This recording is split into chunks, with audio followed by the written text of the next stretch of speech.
يوم الدين وأشهد أن لا إله إلا الله وأشهد أن سيدنا ومولانا محمدا عبده ورسوله أرسله إلى الناس كافة بشيرا ونذيرا.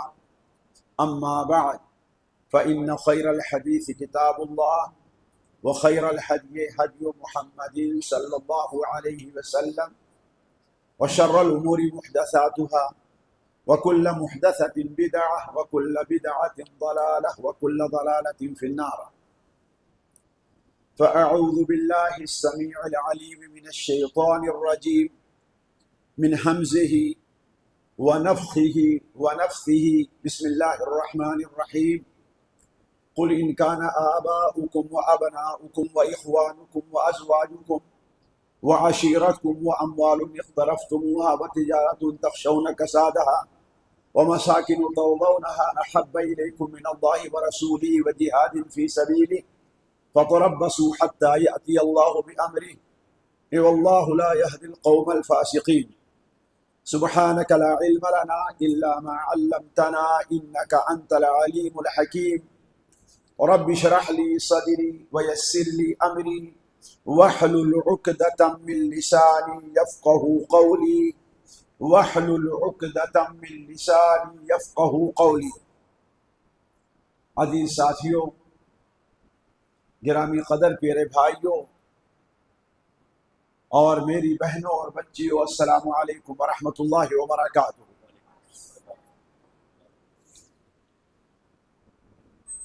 اللہ تبارک و تعالی نے ہمارے اور آپ کے اوپر ایمان لانا واجب قرار دیا ہے، اور ہمارے ایمان کی 6 شاخیں رکھی ہیں۔ اللہ پر ایمان، اللہ کی کتابوں پر ایمان، اللہ کے فرشتوں پر ایمان، اللہ کے رسولوں پر ایمان، آخرت کے دن پر ایمان اور اچھی اور بری تقدیر پر ایمان۔ اور ہمارے ایمان کی جو سب سے اہم بنیاد ہے اسے اللہ تبارک و تعالی پر ایمان رکھا گیا ہے، لیکن اسی کے ساتھ ساتھ اللہ کے نبی پر ایمان بھی ہمارے اور آپ کے ایمان کا ایسا لازمی حصہ ہے کہ بغیر اس کے کسی کا ایمان اللہ کے ہاں مقبول نہیں ہے۔ اسی لیے اسلام میں داخل ہونے کے لیے سب سے پہلے جو کلمہ کسی کو سکھایا جاتا ہے وہ کلمہ ہے لا الہ الا اللہ محمد الرسول اللہ، یا اشہد ان لا الہ الا اللہ و اشہد ان محمدا عبدہ ورسولہ۔ یہ کلمہ سکھایا جاتا ہے۔ یہ کلمہ بڑا مبارک ہے، یہ کلمہ بڑی برکتوں والا ہے، یہ کلمہ بڑی فضیلتوں والا ہے، لیکن اہل علم نے قرآن مجید کی بہت سی آیات اور احادیث نبویہ کو سامنے رکھ کر کے اللہ کے نزدیک اس کلمے کی مقبولیت کے لیے کچھ شرطیں رکھی۔ انہی میں سے ایک شرط یہ ہے کہ یہ کلمہ اگر بندہ کہہ رہا ہے تو بندے کو اس کلمے اور اس کے جو متقاضی چیزیں ہیں اس کے بارے میں کسی طرح کا شک نہ ہو، اسے یقین ہونا چاہیے۔ اسی طریقے سے یہ کلمہ اور اس کلمے کے متقاضی جو چیزیں ہیں ان سے محبت بھی ہونی چاہیے۔ دلیل میں علماء نے بہت سی آیات اور حدیث کو پیش کیا ہے۔ میں صرف ایک حدیث آپ کے سامنے رکھنا چاہتا ہوں جس سے پتہ چلے گا کہ یہ کلمہ صرف زبان سے کہہ دینا، اس کلمے میں نبی صلی اللہ علیہ وسلم کے نام کے آنے پر انگوٹھے کو چوم لینا، اس کلمے کا زور شور سے اعلان کرتے رہنا اور اپنے گھروں کے اوپر محمد الرسول اللہ یا آئی لو محمد کہہ دینا، اس سے اس کلمے کا حق ادا نہیں ہوتا۔ اس کلمے کا حق ادا ہونے کے لیے اور بہت سی چیزیں درکار ہیں۔ انہی میں سے ایک چیز یہ بھی ہے کہ اس کلمے سے اور اس کلمے کے متقاضی جو چیزیں ہیں ان پر یقین رکھا جائے اور ان سے محبت کی جائے، اس کا ہمیں علم حاصل ہونا چاہیے۔ یہ ساری چیزیں اس کلمے کے شرائط میں داخل ہیں، بلکہ علماء نے اس کے لیے 7 یا 8 شرطوں کا ذکر کیا ہے جو آپ لوگ برابر سنتے ہوں گے۔ میں جو آپ کے سامنے ایک حدیث رکھنا چاہتا ہوں یہ بتانے کے لیے کہ یہ کلمہ صرف زبان سے ادا کر دینا ہمارے لیے کافی نہیں ہے، اس کلمے کا اعلان کر دینا، اپنے گھر پر لکھ لینا، مسجد میں لا الہ الا اللہ محمد الرسول اللہ کا لکھ دینا، یہ ہمارے لیے کافی نہیں ہے۔ ضروری یہ ہے کہ اس کے شرائط کو پورے کیے جائیں۔ حضرت ابو ہریرہ رضی اللہ تعالیٰ عنہ سے روایت ہے، وہ بیان کرتے ہیں کہ ایک بار ہم لوگ کسی سفر میں تھے اور وہ سفر تبوک کی طرف تھا جو نبی کریم صلی اللہ علیہ وسلم کی زندگی کے آخری ایام میں، اور بلکہ یہ کہیے کہ 9ویں ہجری کے اندر، اور آپ صلی اللہ علیہ وسلم کی آخری مہم تھی۔ اس کے بعد آپ کہیں بھی سفر جہاد پر نہیں نکلے۔ آپ صلی اللہ علیہ وسلم صحابہ کرام کو لے کر کے جا رہے تھے۔ صحابہ کی اتنی بڑی فوج آج سے پہلے کبھی جمع نہیں ہوئی تھی، بلکہ راوی کہتے ہیں کہ اتنے لوگ تھے کہ ان کا شمار کرنا مشکل تھا۔ بعض روایات میں ہے کہ 30,000 کے جماعت اللہ کے رسول صلی اللہ علیہ وسلم کے ساتھ تھی۔ لوگ راستے میں جا رہے تھے تو کچھ دور جانے کے بعد یہ ہوا کہ ان کا جو زادِ راہ تھا، توشہ تھا، سامان سفر تھا، ختم ہو گیا۔ اب ایسے موقع پر لوگ اپنے اونٹ کو ذبح کر کے کھانا شروع کر دیے۔ عموماً یہ ہوتا تھا کہ لوگ اپنے ساتھ سفر میں 2 سواریاں رکھتے تھے، ایک اونٹ، ایک گدھا، ایک گھوڑا، یا 2 اونٹ رکھا کرتے تھے۔ کیوں؟ تاکہ لمبے سفر کے لیے ایک جب تھک جائے تو دوسرے پر سواری کر لے۔ یہ عام طور پر ایسا ہوا کرتا تھا۔ تو لوگ اپنے زائد اونٹوں کو ذبح کرنا شروع کر دیے۔ جب وہ اونٹ ختم ہونے لگے تو لوگوں کا اب ارادہ ہوا، لوگوں کی نیت ہوئی کہ جو سواری کے اونٹ ہیں ان کو ذبح کریں، پیدل چلیں گے، ورنہ کھائے بغیر ہم کیسے سفر کر سکتے ہیں۔ حضرت عمر رضی اللہ تعالیٰ عنہ نے جب یہ بات دیکھی تو آپ صلی اللہ علیہ وسلم پاس تشریف لے آئے اور کہا، اے اللہ کے رسول صلی اللہ علیہ وسلم، اسی طریقے سے اگر اونٹوں کو ذبح کیا جانے لگا تو فوج میں سواری کے لیے کوئی سواری کا جانور نہیں رہ جائے گا۔ کہا یہ بات تمہاری تو صحیح ہے، لیکن کیا کیا جائے؟ حضرت عمر رضی اللہ تعالیٰ عنہ نے مشورہ دیا کہ ایسا کرتے کیے کہ لوگوں کے پاس جو توشہ ہے تھوڑا بہت اس کو آپ جمع کر دیجئے اور اس کے اوپر آپ دعا کیجئے، اللہ تبارک و تعالیٰ آپ کی دعا کے اثر سے اس میں برکت ڈال دے گا۔ آپ نے فرمایا یہ تو بڑی اچھی بات ہے، بڑا اچھا مشورہ ہے۔ چنانچہ جو دسترخوان ہوتا تھا چمڑے کا اس کو بچھانے کا حکم دے دیا گیا اور فوج میں اعلان کر دیا گیا جس کے پاس جو سامان ہے تھوڑا بہت وہ لا کر کے اس میں رکھے۔ کوئی کھجور لے آتا تھا، کوئی جو لے آتا تھا، کوئی ستو لے آتا تھا، حتیٰ کہ بعض لوگ کھجور کی گٹھلیاں لا کر کے رکھ دیے۔ تابعی نے صحابی سے پوچھا کہ گٹھلیوں کا کیا فائدہ ہوتا تھا؟ گٹھلیاں جسے ہم پھینک دیا کر اس کا کیا فائدہ ہوتا تھا؟ کہا تمہیں معلوم نہیں ہے کہ گٹھلیوں کو بھی بچا کر رکھا کرتے تھے تاکہ اسے چوس کر اس پر پانی پی لیا کرتے۔ سوکھے پانی پینا مشکل ہوتا ہے نا، اسے چوسیں گے تو کھجور کی جو مٹھاس باقی رہ گئی ہوگی اس سے پانی پینے میں آسانی ہوگی۔ تو کھجور کی گٹھلیاں بھی لا کر کے رکھے لے گئے۔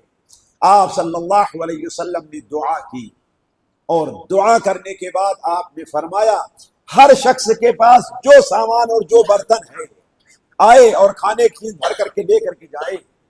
پوری فوج جو 30,000 پر مشتمل تھی، تھوڑا بہت جو جمع ہو گیا تھا، سارے لوگ آئے اور اپنے توشہ دان کو بھرنے لگے۔ بھرتے بھرتے سارے لوگ جب بھر لیے پھر بھی وہاں پر ابھی کافی مقدار میں کھانے پینے کی چیز موجود تھی۔ یہ دیکھ کر کے آپ صلی اللہ علیہ وسلم فرمائے میں یہ بتانا چاہتا ہوں آپ نے ارشاد فرمایا اشہد ان لا الہ الا اللہ وانی رسول اللہ، اور بعض روایات میں اشہد ان لا الہ الا اللہ وان محمد رسول اللہ لا یلقى اللہ بہما عبد لا یلقى اللہ بہما عبد غیر شاک فیہما الا دخل الجنہ. جو شخص بھی یہ دونوں کلمات لے کر اللہ تعالیٰ کے نزدیک حاضر ہوگا، کون؟ لا الہ الا اللہ محمد الرسول اللہ. صرف لا الہ الا اللہ سے فائدہ نہیں ہوگا، اور صرف غیروں کے سامنے سر جھکا کر اللہ کے رسول صلی اللہ علیہ وسلم کی اطاعت کے میں کسی اور کی اطاعت کو ملا کر، صرف اللہ کی اطاعت عبادت میں کسی اور کی عبادت کو شامل کر کے صرف محمد الرسول اللہ ان کی محبت کے دعوے سے کوئی فائدہ نہیں ہے. ضروری یہ ہے کہ دونوں کلمے ہوں اور دونوں کلمے کے حقوق اور آداب اور شرائط کو پورا کیا جائے. تو کہنے کا مطلب یہ ہے کہ یہ کلمہ لا الہ الا اللہ محمد الرسول اللہ بڑا مفید ہے، بڑا ہی برکت والا ہے، اور بڑی ہی فضیلت کا حامل ہے. حتیٰ کہ قیامت کے دن مومن کے ترازو میں اس کلمے سے بھاری کلمہ کوئی اور نہیں ہوگا. 99 دفتر گناہوں کے ہوں گے اور ایک طرف صرف ایک کلمہ ہوگا جو یقین سے کہا گیا ہوگا، اخلاص سے کہا گیا ہوگا، اور یہ کلمہ 99 دفتر کے اوپر بھاری پڑ جائے. تو یہ کلمہ بڑی برکتوں والا ہے، بڑی فضیلتوں والا ہے. لیکن جیسا کہ ہم نے کہا آخر یہ ہمارے لیے مفید کب ہوگا؟ جبکہ اس کلمے کو اس کے شرائط کو مد نظر رکھ کر کے کیا جائے، اور ان شرائط میں سے ایک شرط یہ ہے کہ اس کلمے سے محبت کی جائے. اس کلمے سے محبت کی جائے، اس کلمے کا متقاضی جو چیزیں ہیں ان سے محبت کی جائے. اللہ سے محبت کی جائے، اللہ کے رسول صلی اللہ علیہ وسلم سے محبت کی جائے. یہ کلمہ جن چیزوں کا متقاضی یعنی اللہ کی عبادت ہے، اللہ کی عبادت سے محبت کی جائے، نماز سے محبت کی جائے. یہ کلمہ جن لوگوں کے ذریعے ہم تک پہنچا ہے ان لوگوں سے محبت کی جائے. یہ ساری چیزیں اس کلمے کے اندر داخل ہیں. تو آج کا جو عنوان آپ نے ہمیں دیا ہے وہ اللہ کے رسول صلی اللہ علیہ وسلم سے محبت، بلکہ خصوصی طور پر صحابہ کرام نبی صلی اللہ علیہ وسلم سے کیسی محبت کرتے تھے. تو اس کلمے کا تقاضا یہ ہے، یہ کلمہ ہمارے لیے اسی وقت مفید ہوگا جبکہ ہم نبی صلی اللہ علیہ وسلم سے محبت کریں گے. اور آپ کی محبت ہمارے ایمان کا ایک بہت بڑا حصہ ہے، ہمارے ایمان کی ایک بہت بڑی بنیاد ہے. جب تک نبی صلی اللہ علیہ وسلم ہمارے نزدیک دنیا کی ساری چیزوں سے، حتیٰ کہ ہماری اولاد، ہمارے والدین اور ہماری ساری جائیداد، بلکہ ہماری جان سے بھی زیادہ محبوب نہیں ہو جائیں گے، اس وقت تک یہ کلمہ ہمارے لیے کس طرح مفید نہیں ہے. اسی لیے نبی صلی اللہ علیہ وسلم کی وہ حدیث جو بڑے واضح طور پر حضرت انس بن مالک سے مروی ہے صحیح بخاری وغیرہ میں، لا یؤمن احدکم، تم میں کا کوئی شخص اس وقت تک مومن نہیں ہو سکتا جب تک کہ میں اس کے نزدیک، اس کے بیٹے، جو اس کی اولاد، اس کے والدین اور دنیا کے تمام لوگ اس کے نزدیک محبوب نہ ہو جاؤں. یہ ایسی باتیں ہیں جو آپ لوگ برابر سنتے رہے ہیں. میں جو آپ کے سامنے بات رکھنا چاہتا ہوں وہ دو باتیں ہیں. پہلی بات تو وہ ہے جو عنوان ہمیں دیا گیا ہے کہ چند مثالیں کہ صحابہ کرام اللہ کے رسول سے کیسی محبت کرتے تھے. میں چند مثالیں پیش کروں گا، جوانوں کو بھی کی، بوڑھوں کی بھی، بچوں کی بھی اور عورتوں کی بھی. لیکن اس سے پہلے میں آپ لوگوں سے ایک بات کہنا چاہتا ہوں کہ نبی کریم صلی اللہ علیہ وسلم کی محبت صرف نعرے کا یا زبان سے اقرار کا نام نہیں ہے، زبان سے دعوے کا نام نہیں ہے، آپ کے نام پر جان دینے کا نام نہیں ہے. آپ کی محبت کی حقیقت کس چیز میں ہے؟ آپ ذرا اندازہ لگائیں کس چیز میں ہے. آپ کی دعوت کا ابتدائی مرحلہ تھا کہ ایک بار حضرت حمزہ رضی اللہ تعالی عنہ آپ صلی اللہ علیہ وسلم کے چچا ابھی تک مسلمان نہیں ہوئے تھے، ابھی تک ایمان نہیں لے آئے تھے، وہ کہیں شکار پر گئے ہوئے تھے، ان کی زندگی دنیا کے لحاظ سے بڑی شکار پر ہے، ایسے گزر جا رہے ہیں، پہلوانی کرنا ہے، تیر چلانا ہے، یعنی عام دنیا کے لوگوں سے معاملات ان کا بڑا کم تھا، تو شکار پر گئے ہوئے تھے۔ شکار سے واپس آئے شام کو، تو ان کے خاندان کی ایک عورت نے کہا کہ آج ابو جہل نے آپ کے بیٹے کے ساتھ بہت برا سلوک کیا ہے۔ کہا وہ کیا؟ کہا آپ کے بیٹے کو بے عزت کیا، انہیں اذیت پہنچائی، انہیں تکلیف دی، حتیٰ کہ انہیں زد و کوب بھی کیا۔ کہا کس نے؟ ابو لہب نے۔ کہا کہاں ہے وہ؟ کہا کہ وہ کہاں بیٹھا ہوا ہے؟ دار الندوہ کے پاس مسجد حرام میں بیٹھا ہوا ہے۔ شکار کو اپنے رکھا، ہتھیار کو لیے ہوئے سیدھے اس کے پاس پہنچتے ہیں اور اس کے سر پر ایک وار کیا اور کہا میرے ہوتے ہوئے میری زندگی میں تو میرے بھتیجے کو برا بھلا کہتا ہے، گالی دیتا، اب تک ہم نے برداشت کیا، لیکن یاد رکھ آج کے بعد سے اگر تم نے ان کی طرف نظر بھی اٹھائی غلط تو تیری آنکھیں پھوڑ دوں گا۔ اور وہ کہہ کر کے تسلی دینے کے لیے اپنے بھتیجے کے پاس آتے ہیں، نبی صلی اللہ علیہ وسلم کے پاس۔ آپ صلی اللہ علیہ وسلم سے کہا بھتیجے ہم نے تمہارا بدلہ لے لیا ہے۔ آپ صلی اللہ علیہ وسلم فرمایا کہ اے اب چچا جان، مجھے اس پر خوشی نہیں ہے، میں اس پر خوش نہیں ہوں کہ آپ نے میری طرف سے دفاع کیا۔ تو کہا پھر خوشی کس بات کی ہے؟ کہا میری اصلی مدد اور خوشی یہ ہے کہ تم اسلام لے آلو۔ اور وہیں پر حضرت حمزہ نے کہا کہ اشہد ان لا الہ الا اللہ وان محمد رسول اللہ۔ تو نبی صلی اللہ علیہ وسلم کی اصلی محبت صرف دعویٰ نہیں ہے، آپ کے نام پر جان دے دینا نہیں ہے، اصل کی کیا ہے؟ اصل محبت آپ کی اطاعت اور آپ کی اتباع کی جائے۔ اسی لیے آپ دیکھیں نبی کریم صلی اللہ علیہ وسلم نے بہت سے صحابہ کرام کی توجہ اسی طرف دلائی ہے، اور صحابہ اس حقیقت کو سمجھتے تھے، اس لیے اس چیز کو مکمل پورا کرنے کے لیے تیار تھے۔ میں ایک دو مثالیں دے رہا ہوں۔ امام طبرانی رحمہ اللہ اپنی کتاب المعجم الاوسط میں صحیح سند کے ساتھ ابو قراد السلمی رضی اللہ تعالیٰ عنہ سے نقل کرتے ہیں، وہ بیان کرتے ہیں کہ ہم چند لوگ 5 6 7 8 ایسے آپ کی خدمت میں حاضر ہوئے۔ آپ صلی اللہ علیہ وسلم وضو کا پانی منگایا، آپ نے پہلے اس میں کیونکہ ایسے پانی منگایا جاتا تھا تو آپ نے اس میں ہاتھ سے پانی لے کر کے آپ نے اپنے ہاتھوں کو دھویا، پھر اس کے بعد آپ صلی اللہ علیہ وسلم وضو فرمایا، تو آپ کے وضو کرنے کے بعد جو پانی گر رہا تھا اسے ہم لوگ لے کر کے اپنے ہاتھوں اور اپنے جسم کے اوپر ملنے لگے۔ آپ نے پوچھا سوال فرمایا آپ نے تم یہ کام کیوں کر رہے ہو، وجہ کیا ہے کام کرنے کی؟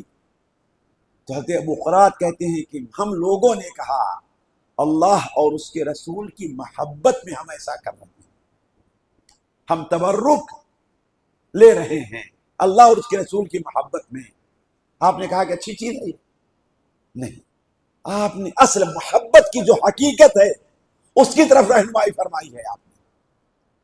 اسی لیے آپ دیکھیں کہ ایک کتاب آپ لے لیجیے قاضی عیاض کی الشفا فی تعریف حقوق المصطفیٰ، آپ صلی اللہ علیہ وسلم کے حقوق سے متعلق قدیم کتابوں میں اور سب سے جامع کتاب جو پائی جاتی ہے الشفا فی تعریف حقوق المصطفیٰ، اگرچہ اس میں بعض ضعیف حدیثیں وغیرہ بھی ہیں لیکن عام طور پر علماء کے نزدیک بڑی مفید کتاب ہے یہ الشفا بتعریف حقوق المصطفیٰ۔ اسی لیے ہر زمانے میں علماء نے اس کی بڑی قدر کی ہے۔ تو قاضی عیاض رحمہ اللہ نے محبت کی تعریف میں لکھا تو کہا بعض علماء نے کہا کہ آپ کی اطاعت کی جائے، آپ کی اتباع کی جائے، آپ پر ایمان لایا جائے، یہ محبت کی جو حقیقت ہے اس کی ترجمانی کر رہے تھے۔ اسی طرف آپ صلی اللہ علیہ وسلم رہنمائی فرمائی، کہا کہ تم لوگ اگر حقیقت میں چاہتے ہو کہ اللہ اور اس کے رسول تم سے محبت کریں، یہ دیکھیے ساتھیو حقیقی محبت، اگر تم چاہتے ہو کہ اللہ تم سے محبت کریں تو تمہیں 3 کام کرنا ہوگا۔ پہلا کام کیا ہے؟ اصدقوا اذا حدثتم، جب بات کرو تو سچی بات کرو، جھوٹ نہیں بولنا ہے، دھوکہ نہیں دینا ہے، وعدہ خلافی نہیں کرنی ہے اگر حقیقی ایمان چاہتے ہو اور اللہ اور اس سے محبت چاہتے ہو تو. اور وَأَدُّوا الْأَمَانَةَ إِذَا اؤْتُمِنْتُمْ، اگر تمہارے پاس امانت رکھی جائے تو امانت میں خیانت نہ کرو. یہ بڑی اہم چیز ہے اور مومن کی بڑی اہم علامت ہے. لیکن ایک بات واضح کر دوں کہ ہمارے ہاں امانت کا مفہوم بہت مختصر لوگ سمجھتے ہیں. امانت کا مفہوم یہ سمجھتے ہیں کہ کسی کے پاس کوئی چیز ودیعت رکھ دی جائے اس کو صحیح ادا کر دیا جائے. یہ امانت تو وہ ہے جس میں بہت سے لوگ کامیاب ہو جاتے ہیں. لیکن حقیقی شرعی امانت کیا ہے؟ ہمارے پاس اللہ کے طرف سے بھی امانت رکھی گئی ہے، اللہ کے رسول کی طرف سے بھی امانت رکھی گئی ہے، اور مؤمنین کی طرف بھی امانت رکھی گئی ہے. اسی لیے ناپاکی میں وضو کرنا اور غسل جنابت کرنا یہ بھی امانت ہے اللہ تعالیٰ کی. جی ہاں، حضرت عبداللہ بن مسعود نے یہ تفسیر کی ہے.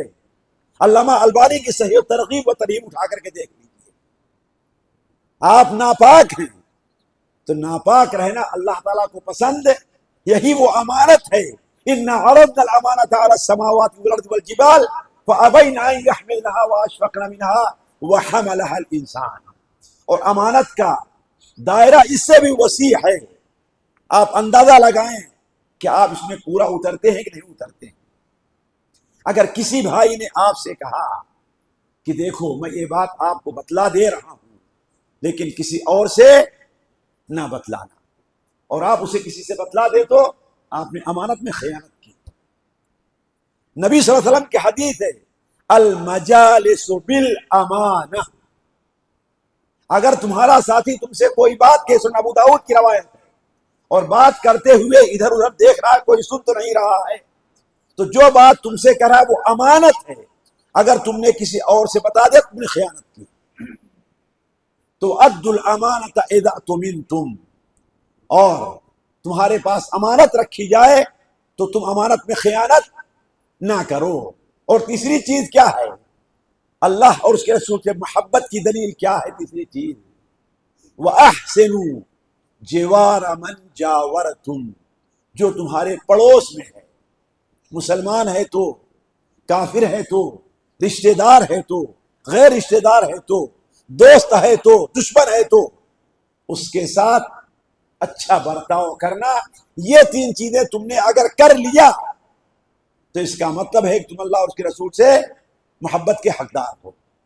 تو اصل جو معیار ہے محبت کا وہ کیا چیز ہے؟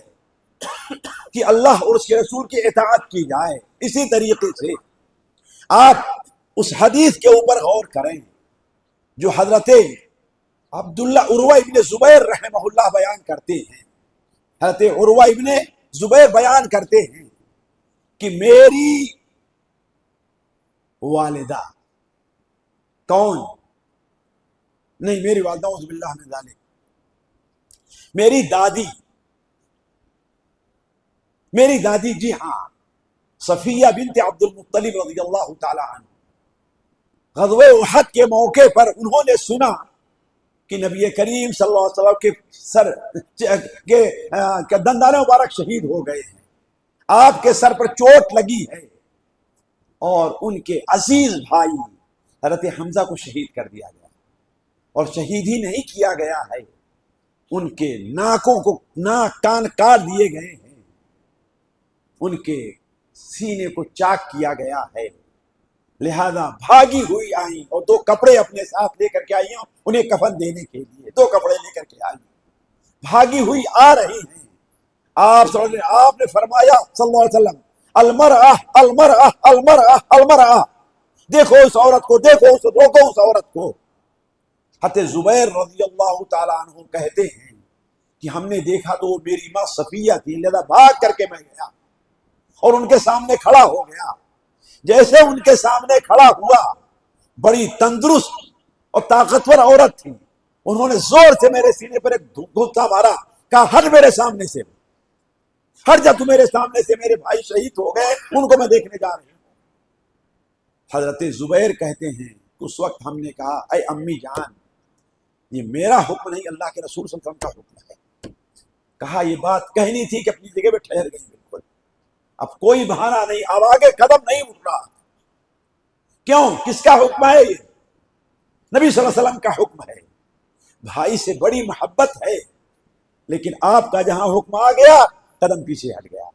کہا ٹھیک ہے، آپ کا حکم ہے، یہ لو 2 کپڑے ہیں، ان 2 کپڑوں میں میرے بھائی کو کفن دینا. ہم نے سنا ہے کہ میرے بھائی کی لاش کی بے حرمتی کی گئی ہے اور ان کے آنکھ کو، ان کے کانوں کو، ان کی ناک کو کاٹ دیا گیا ہے، یہ 2 کپڑے میں کفن دینا. تو خیر قصہ لمبا، آگے ہمیں صرف یہ واضح کرنا چاہتا تھا کہ شرعی اصطلاح میں وہی محبت قبول ہے جو محبت آپ صلی اللہ علیہ وسلم کی اطاعت اور فرما برداری، آپ صلی اللہ علیہ وسلم کی اتباع اور آپ صلی اللہ علیہ وسلم دفاع کے متقاضی ہو. اگر صرف دعویٰ ہے تو اسلام کے اندر وہ محبت قبول نہیں ہے. اور یہی محبت تھی جو صحابہ کرام کو نبی کریم صلی اللہ علیہ وسلم سے تھی کہ آپ کے حکم کے آگے وہ کسی اور کے حکم کو اور آپ کے حکم کی تابع داری میں چاہے جتنا نقصان ان کا ہو جائے اس کی پرواہ نہیں ہوتی. بظاہر ایک چیز ان کے سامنے بڑی مفید ہوتی تھی، لیکن چونکہ اللہ کے رسول کے حکم کے خلاف ہے اس لیے اس نقصان کو برداشت کر لیتے تھے، لیکن آپ کے حکم عدولی نہیں ہوتی تھی.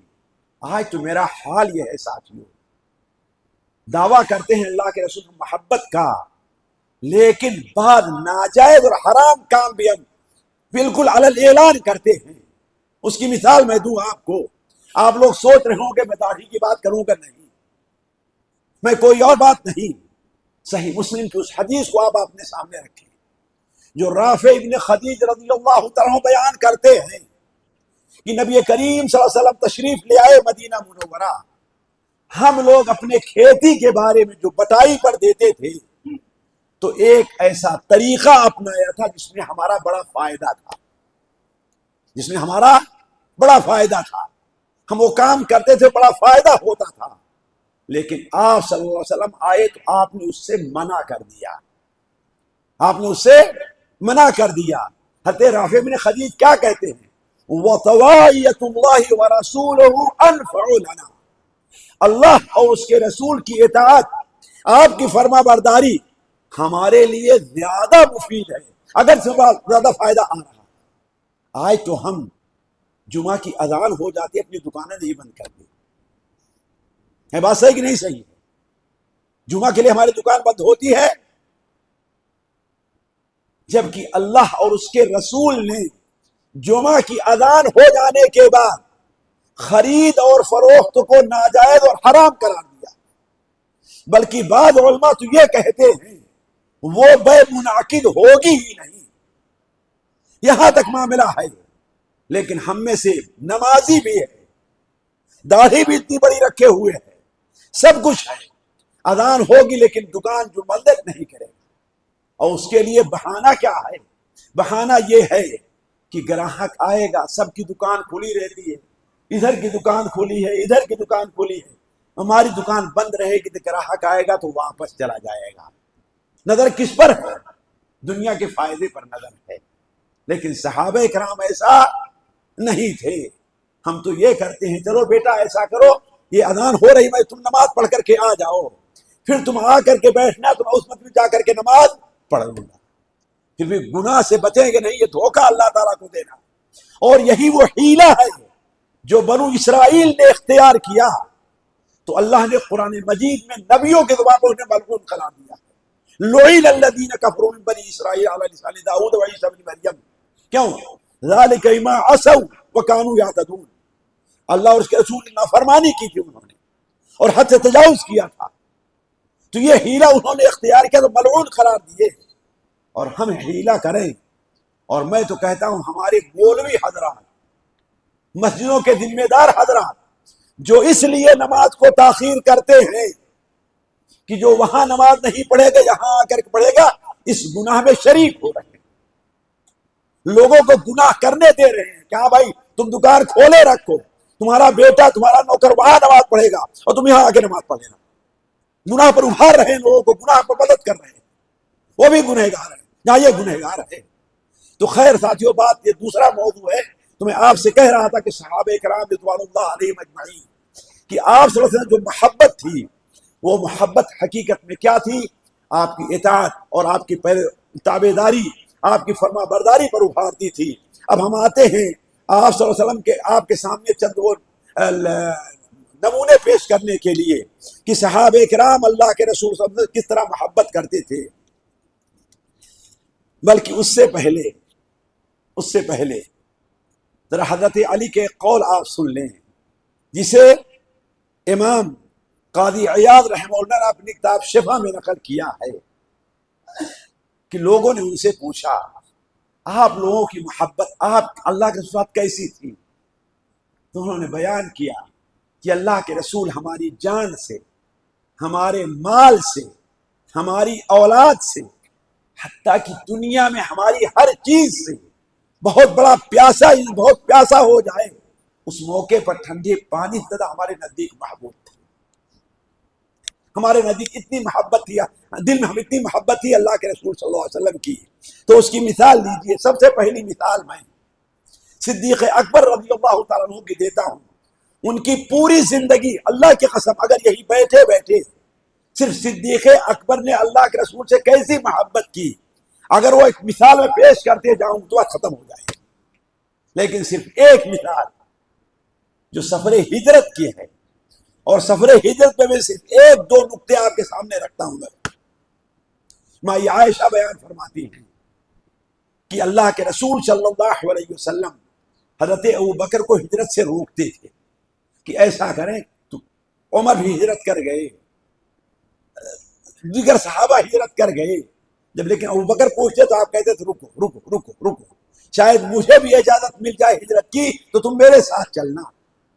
تو ایک دن دوپہر کو اللہ کے رسول صلی اللہ علیہ وسلم جبکہ لوگوں کی حرکت آپس میں بند ہو گئی، اپنے چہرے کو چھپائے ہوئے حضرت ابوبکر کے پاس آتے ہیں۔ گھر میں حضرت ابوبکر ملے، حضرت اسماء بنت ابی بکر ملی اور حضرت عائشہ بنت صدیق ملی۔ آپ نے کہا ذرا اور لوگوں کو اس مجلس سے دور کر دو، اور لوگوں کو اس مجلس سے ہٹا دو۔ حضرت ابوبکر نے کہا اے اللہ کے رسول صلی اللہ علیہ وسلم، ان سے کوئی خطرہ نہیں ہے، یہ آپ کی بیوی ہے حضرت عائشہ اور وہ میری بیٹی حضرت اسماء ہیں، ان دونوں سے کوئی خطرہ نہیں ہے، لہذا جو بات کہنا ہے آپ کہیے، ان کو رہنے دیجیے۔ آپ صلی اللہ علیہ وسلم فرمایا کہ اللہ تعالیٰ نے مجھے ہجرت کی اجازت دے دی ہے، اللہ تعالیٰ نے مجھے ہجرت کی اجازت دے دی ہے۔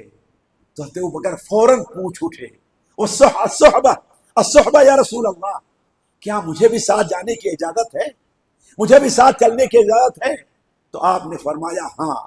مائی عائشہ کہتی ہیں کہ حضرت ابوبکر اس کے اوپر رونے لگے، کہا آج سے پہلے میں یہ نہیں سمجھتی تھی کہ کوئی آدمی خوشی سے بھی روتا ہے، لیکن آج ہم نے دیکھ لیا کہ حضرت ابوبکر خوشی سے کیوں رو رہے ہیں کہ نبی صلی اللہ علیہ وسلم کے ساتھ ہمیں ہجرت کرنے کا موقع، جبکہ معلوم تھا ہجرت کا معاملہ کتنا خطرناک ہے، تاکہ کیوں آپ صلی اللہ علیہ وسلم کو اذیت نہ پہنچے۔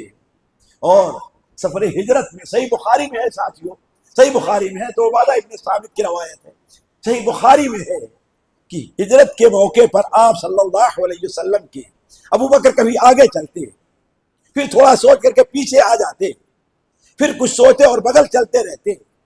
آپ نے کہا اے ابوبکر یہ کیا معاملہ ہے، کبھی تم آگے جاتے ہو، کبھی پیچھے آ جاتے ہو، کبھی میرے ساتھ چلتے رہتے ہو۔ تو حضرت ابوبکر کہتے اے اللہ کے رسول صلی اللہ علیہ وسلم، میں آپ کے ساتھ چلتا رہتا ہوں، جب یہ یاد آتا ہے کہیں آگے سے آپ کو حملہ نہ ہو جائے تو میں آگے، کوئی طاق میں نہ بیٹھا ہو تو میں آگے چلنے لگتا ہوں، پھر یاد آتا ہے کہ آگے تو انسان دیکھتا رہتا ہے، ہو سکتا ہے پیچھے سے آ کر کوئی حملہ کر دے تو میں پیچھے آ جایا کرتا ہوں، میں صرف آپ کی حفاظت کے لیے اور محبت میں ایسا کر رہا ہوں۔ تو یہ تھی حضرت ابوبکر رضی اللہ عنہ کی ہجرت، یہ محبت تھی۔ اسی لیے حضرت ابوبکر رضی اللہ تعالیٰ عنہ نے آپ صلی اللہ علیہ وسلم کو غار میں جانے سے پہلے روک دیا کہ رک جائیے اللہ کا رسول، رک جائیے آپ، میں اندر جا کر پہلے دیکھتا ہوں تو صاف تو کر دوں، کہیں کیڑے مکوڑے تو نہیں ہیں، کہیں کوئی سانپ تو نہیں بیٹھا ہوا ہے۔ اسی لیے تمام سورہ کو ابوبکر نے بند کر دیا۔ تو علی کل حال کہنے کا مطلب یہ ہے کہتے ابو بکر صدیق رضی اللہ تعالیٰ عنہ کی محبت نبی کریم صلی اللہ علیہ وسلم سے اس قدر زیادہ تھی کہ حضرت ابو بکر نے اپنی زندگی، اپنے اولاد اور اپنے مال کو نبی صلی اللہ علیہ وسلم کے لیے وقف کر دیا. اسی لیے آپ نے آخری عمر میں کہا تھا، صحیح بخاری میں ہے، کہ دنیا میں جتنے لوگ ہیں ہم نے ہر ایک کے احسان کا بدلہ چکا دیا.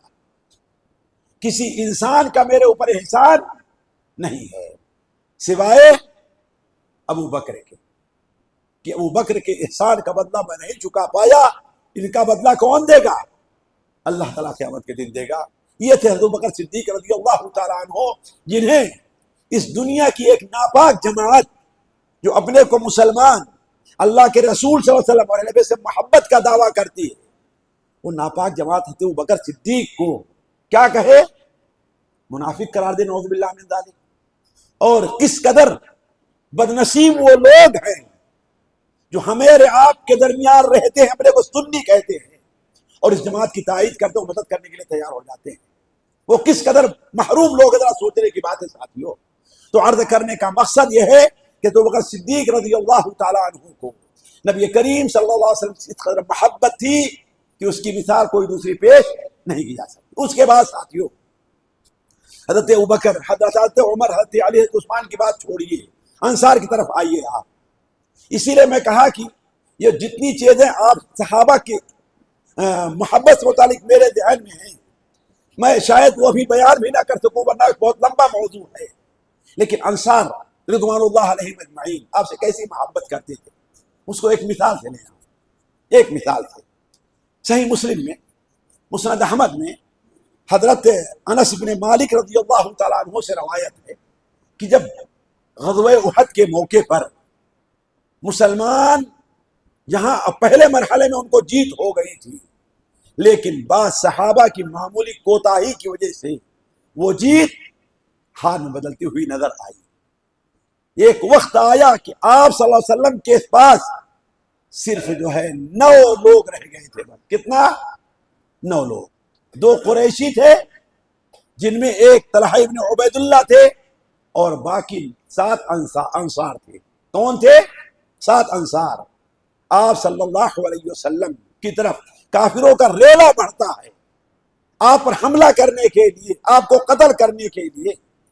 آپ نے اپنے ساتھیوں سے کہا، من یدفعہم عنی، وہ کون ہے جو مجھ سے ان کو دور کرے، ان کافروں کو؟ اللہ تعالیٰ اسے جنت میں میرا رفیق اور ساتھی بنائے. حضرت طلحہ بڑھنا چاہے، آپ نے کہا تم رک جاؤ. ابھی ایک انصاری گئے، ان سے لڑتے ہوئے شہید ہو گئے، ان کو دور کر دیا. دوسری طرف دوسری بار آپ کے اوپر حملہ ہوا، پھر آپ نے کہا میری طرف سے کون ان کو دور کرے گا؟ یکون رفیقی فی الجنہ، جنت میں میرا کیا ہوگا؟ ساتھی بنے گا. دوسرے انصاری صحابی اٹھے اور شہید ہو گئے. اس طریقے سے ایک ایک کر کے 7 انصاری شہید ہو گئے. اور آخری صحابی انصاری جب وہ آپ دفاع کرتے ہوئے زخموں کی تاب نہ لا کر کے گرے ہیں، تو آپ صلی اللہ علیہ وسلم کے جہاں پر قدم مبارک تھے اس سے تھوڑے فاصلے پر گرے جا کر، اور جب دیکھے کہ میں اب گر چکا ہوں، میری روح قبض ہونے والی ہے، تو اپنے سر کو آپ کے قدموں کی طرف بڑھانے لگے. اپنے قدموں آپ کے قدموں کی طرف. یہاں کیوں؟ تاکہ میری روح نکلے تو نبی کریم صلی اللہ علیہ وسلم کے قدموں پر ہو. چنانچہ آپ نے جب یہ محسوس کیا تو اپنے پیر ان کی طرف بڑھا دیے اور وہیں پر ان کی روح نکل جاتی ہے. سر بوقت ذبح اپنا ان کے زیر پائے ہے. یہ نصیب اللہ اکبر لوٹنے کی جائے ہے کہ اب میں شہید ہو رہا ہوں تو میرا قدم کہاں پر ہے؟ نبی صلی اللہ علیہ وسلم کے. 7 صحابہ شہید ہو گئے. اب باری آتے ہیں طلحہ ابن عبید اللہ کی. طلحہ ابن عبید اللہ آگے بڑھتے ہیں، ایک طرف ڈھال ایک ہاتھ میں ہے، تیر آتا اس پر روکتے ہیں، اور دوسری طرف سے تیر آتا تو اپنے ہاتھ پر روک لیتے.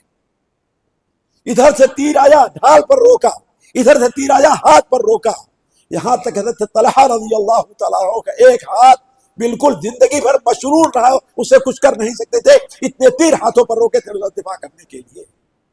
اور پھر دیکھا کہ اب کافروں کا دباؤ بڑھتا ہی جا رہا ہے، بڑھتا ہی جا رہا ہے، آپ پر زخم آ چکا ہے، آپ کے چہرے پر دندان مبارک ٹوٹ گئے ہیں، خون بہ رہا ہے۔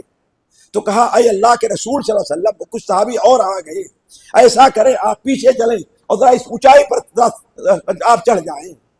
آپ کے اوپر زخموں کا اتنا اثر تھا کہ آپ نہیں چڑھ پا رہے تھے۔ حضرت طلحہ نے کہا اے اللہ کے رسول، میں یہاں نیچے بیٹھ جا رہا ہوں، آپ میرے اوپر اپنے قدم رکھے اور قدم رکھ کے اس چٹان کے اوپر چڑھ جائیں۔ تو اس وقت آپ صلی اللہ علیہ وسلم کی زبان سے ایک جملہ نکلا تھا، اللہ کی قسم، اللہ کے ساری دنیا کی دولت بھی ایک پلے میں رکھی جائے اور اس جملے کو بھاری ہو جائے گا۔ آپ نے کیا فرمایا؟ اوجب طلحہ، طلحہ نے جنت کو واجب کر لیا ہے اپنے اوپر، اب واجب ہو گئی اپنے رسول کی طرف دفاع کرتے ہوئے۔ اسی لیے آپ فرمایا کرتے تھے اگر کوئی شخص کسی ایسے شخص کو جو ہے تو جنتی اور دنیا میں زمین کے اوپر چل رہا ہے تو فَلْيَنْظُرْ إِلَىٰ طَلْحَةَ بْنِ عُبَيْدِ اللَّهِ، وہ طلحہ بن عبید اللہ کو دیکھ لے۔ کیوں؟ اس لیے کہ اللہ کے رسول دفاع میں انہوں نے احد کے میدان میں اپنے ہاتھ کو بھی مشغول کر لیا تھا۔ تو کہنے کا مطلب انصار بھی آپ صلی اللہ علیہ وسلم سے اسی قدر محبت کرتے تھے۔ ساتھیوں باتیں تو بڑی ہیں، لیکن میں ایک صحابی تھے نابینا، ان سنن ابو داؤد کے اندر روایت ہے، ان کا ذکر نام نہیں آتا ہے، لیکن ان کی محبت نبی صلی اللہ علیہ وسلم کے ساتھ دیکھیے کہ اپنی اولاد، اپنی بیوی، اپنے بچوں سے زیادہ محبت کرتے تھے۔ ہوا یہ کہ ان کی ایک ام ولد تھی، ام ولد لونڈی کو کہتے ہیں، جو لونڈی آپ کی بیوی نہیں ہے، آپ نے اس سے شادی نہیں کی ہے بلکہ اسے خرید کر کے لے آئے ہیں۔ آج وہ معاملہ نہیں پایا جاتا، لیکن پہلے ایک طریقہ رہا ہے۔ آپ کی لونڈی ہے اور آپ سے اس کی اگر اولاد ہو گئی تو اسے ام ولد کہا جاتا ہے۔ اس کے بارے میں یہ ہے کہ اگر اس کا مالک انتقال کر جائے تو انتقال پر وہ آزاد ہو جاتی تھی، اب غلام اسے بیچا نہیں جا سکتا۔ تو ان کے ام ولد تھی جس کے ان کے 2 بیٹے تھے اور ایک بیٹا ابھی لونڈی کے پیٹ میں تھا، نابینا تھے، اور یہ بڑی بدبخت لونڈی تھی۔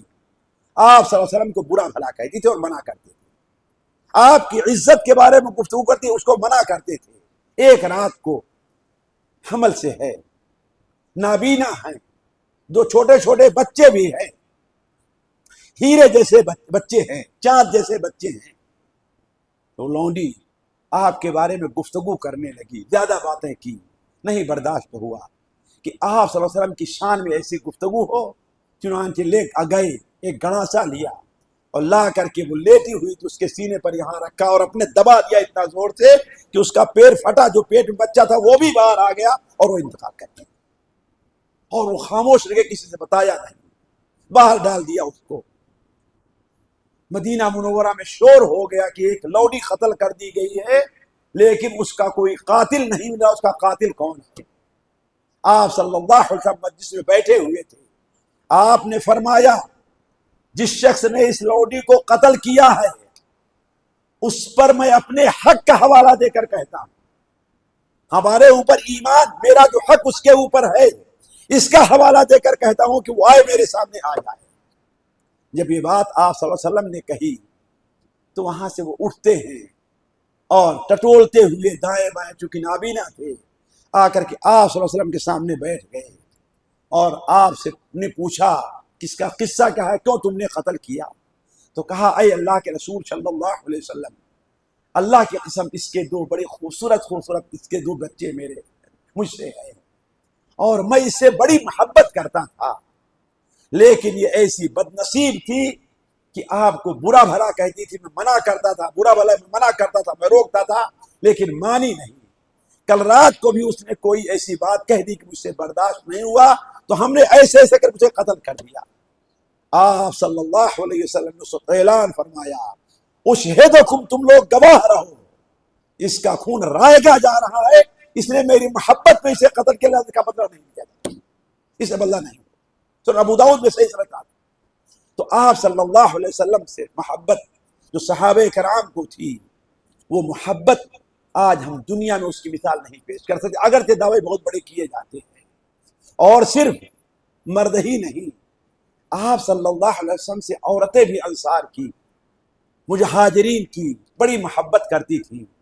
آپ لوگوں نے وہ قصہ جو امام بیہقی رحمہ اللہ اپنی دلائل نبوہ میں نقل کرتے ہیں کہ غزوہ احد کے موقع پر آپ صلی اللہ علیہ وسلم جب جنگ سے فارغ ہوئے اور اب شہداء کو جمع کرنے کا مسئلہ آیا، پورے مدینہ میں ساتھیوں کوہرام مچا ہوا تھا۔ اور کوہرام کیوں نہ مچے، پورے مدینہ کے اندر شاید ہی کوئی ایسا گھر ہو جس گھر کا کوئی آدمی مارا نہیں گیا تھا، شہید نہیں ہوا۔ 70 مسلمان شہید ہوئے تھے، ایک دو نہیں۔ اور جن کو زخم لگا تھا، جن کے ہاتھ کٹے تھے، جن کے پیر کٹ گئے تھے، جن کی آنکھ جاتی رہی تھی، ان کا تو شمار ہی نہیں ہے ساتھیوں، کس قدر زخمی تھے لوگ۔ تو مدینہ منورہ میں ایک تو غم تھا اس بات کا کہ یہ ہاری ہوئی جیتی ہوئی جنگ کس میں بدل گئی ہے، ہار میں تبدیل ہو گئی۔ دوسرا غم یہ تھا کہ کتنے مسلمان شہید ہو گئے، اور اس میں وہ مسلمان تھے جو ایک مسلمان 10 اور 50 کے برابر مانا جاتا تھا۔ حضرت حمزہ، حضرت مصعب بن عمیر جیسے لوگ شہید ہو گئے۔ اور تیسری جو سب سے بڑی مصیبت تھی، یہ خبر آتی ہے کہ اللہ کے رسول صلی اللہ علیہ وسلم شہید کر دیے۔ مدینہ میں اور کوہرام مچا، لوگ بھاگ کر کے غزوہ احد طرف بھاگتے ہوئے نکلے، مرد بھی، عورتیں بھی، بچے بھی بھاگ کر کے آ رہے ہیں۔ ایک عورت بھاگتی ہوئی آ رہی بنو نجار کی تھی۔ لوگوں نے اس سے کہا تمہارے شوہر کا انتقال ہو گیا۔ کہا انا للہ و انا الیہ راجعون، تمہارے بھائی بھی مارے گئے، انا للہ و انا الیہ راجعون، تمہارا بیٹا بھی شہید ہو گیا۔ کہا انا للہ و انا الیہ راجعون، یہ تو بتاؤ یہ سب مارے گئے ہیں لیکن اللہ کے رسول صلی اللہ علیہ وسلم کیسے ہیں، کس حالت میں؟ لوگوں نے کہا وہ تو خیر سے ہیں، زخم لگا ہے لیکن خیری سے زندہ سلامت ہیں۔ تو وہ کہتی ذرا مجھے دکھاؤ تو وہ کہاں ہیں، دکھاؤ تو کہاں ہیں۔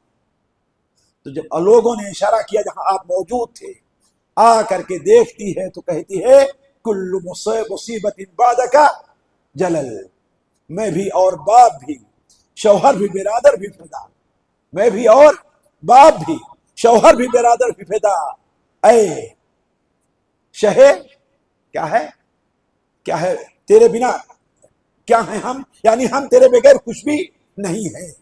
اور ساتھیوں یہیں تک نہیں ہے، ایک دلچسپ بات کہہ کے میں اپنی بات ختم کرتا ہوں، اس لیے کہ وہ وقت زیادہ ہو گیا ہے۔ بچے جو تھے صحابہ کرام کے، ان کی بھی محبت نبی صلی اللہ علیہ وسلم عجیب تھی، عجیب محبت تھی۔ صحیح بخاری کا ایک واقعہ صرف آپ کے سامنے رکھنا ہوگا، صحیح بخاری کا، حضرت عبد الرحمن ابن عوف جو ان صحابہ میں ہیں جو غزوہ بدر میں غزوہ احد کے اندر شریک تھے، غزوہ بدر میں شریک تھے عبد الرحمن ابن عوف، اور یہ بڑے پائے کے صحابی ہیں۔ وہ کہتے ہیں آپ نے سب بندی کی تھی، سب بندی میں ظاہر بات ہر مجاہد، ہر لڑنے والا یہ دیکھنا چاہتا ہے کہ میرے دائیں بائیں کون ہے۔ اگر دائیں بائیں مضبوط قسم کے طاقتور اور ہتھیار چلانے والے لوگ ہیں تو سکون ہوتا ہے کہ ہمیں کچھ طاقت ضرور ملے گی، اور دائیں بائیں کمزور قسم کے ناتجربہ کار لوگ ہوں تو کیا ہوگا۔ تو کہتے ہم نے دائیں دیکھا تو ایک نوجوان کو پایا انصار کا، دوسری طرف دیکھا تو ایک اور نوجوان کو پایا۔ تو میں دل میں سوچنے لگا کہ کاش کہ میرے بغل میں کوئی حمزہ جیسا ہوتا، عمر جیسا ہوتا، علی جیسا ہوتا، ابو دجانہ جیسا ہوتا، تو کیا ہوتا، مجھے قوت ملتی، لڑنے میں مزہ آتا۔ میں تو دو نوجوان تجربے کار جوانوں کے بیچ میں ہوں۔ کہا میں یہی سوچ رہا تھا کہ دائیں طرف سے ایک جوان میرا ہاتھ پکڑتا ہے، کہتا چچا جان یہ بتائیے ابو جہل کو آپ جانتے ہیں؟ میں نے کہا ہاں ہم جانتے ہیں۔ دوسرا کہتا ابو جہل کو آپ جانتے ہیں چچا؟ کہا کہ ہم جانتے ہیں۔ کہا جانتے ہیں، کہاں ہے وہ؟ کہا تمہارا اس سے کیا مطلب ہے، تم کیا کرو گے؟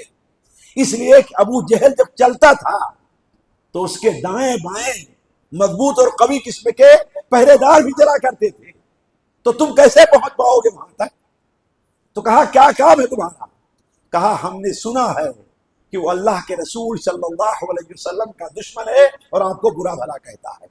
اس لیے وہ دونوں کہتے ہم نے عہد کیا ہے کہ اگر وہ نظر آ گیا تو یا تو وہ زندہ رہے گا یا پھر ہم زندہ رہیں گے۔ اب وقت نہیں ہے کہ وہ منحوس اور ذلیل آدمی دوبارہ زمین پر زندہ رہے۔ چنانچہ کہا اتنی دیر میں کیا دیکھتا ہوں کہ سامنے ابو جہل اپنے سرخ گھوڑے کے اوپر ہے اور فوج کو درست کر رہا ہے، اس کو ابھار رہا، اس کو چڑھا رہا، اس کو جوش دے رہا ہے۔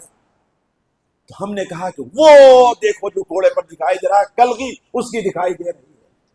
کہا کہ میری بات پوری نہیں ہوئی کہ دونوں اچانک وہاں سے بھاگے اور جا کر کے مجمع میں گھس کر کے ابو جہل پر حملہ کرنے لگے، یہاں تک کہ اسے اپنے سواری سے گرا کر کے چھوڑا، اور جب دیکھا کہ ہاں گر چکا ہے پھر واپس آئے اور آپ صلی اللہ علیہ وسلم کی خدمت میں عرض کرنے لگے، اے اللہ کے رسول، ہم نے آپ کے دشمن کو قتل کر دیا، ہم نے آپ کے دشمن کو قتل کر دیا۔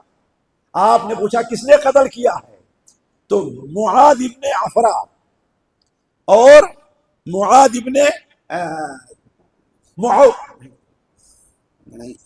معاذ ابن، دونوں کا نام معاذ ہے، معاذ ابن عفرا اور معاذ ابن علا کلہ، دونوں کا نام معاذ ہے۔ تو وہ کہتے ہیں کہ ہم نے قتل کیا ہے، وہ کہتا ہم نے قتل کیا۔ آپ نے کہا تلوار دکھاؤ کہیں خون کا نشان ہے؟ اس نے تلوار دکھائی، اس کی تلوار میں خون کا نشان ہے، اس نے اپنی تلوار دکھائی، اس میں خون کا نشان ہے۔ تو آپ نے دونوں کو تسلی دیتے ہوئے فرمایا کلاکما قتلتہما، تم دونوں نے اس کو قتل کیا، کسی ایک نے قتل کیا، دونوں نے قتل کیا۔ تو آپ صلی اللہ علیہ وسلم کے ساتھ صحابہ کرام کی محبت کا یہ جذبہ تھا، اور یہ رہا ہے کہ آپ صلی اللہ علیہ وسلم کے سے محبت صحابہ کرام اس حد تک کیا کرتے تھے کہ اس کی مثال ساتھیوں دنیا میں پیش کرنی مشکل ہے، لیکن اس بات کو ہمیشہ اپنے سامنے رکھیں۔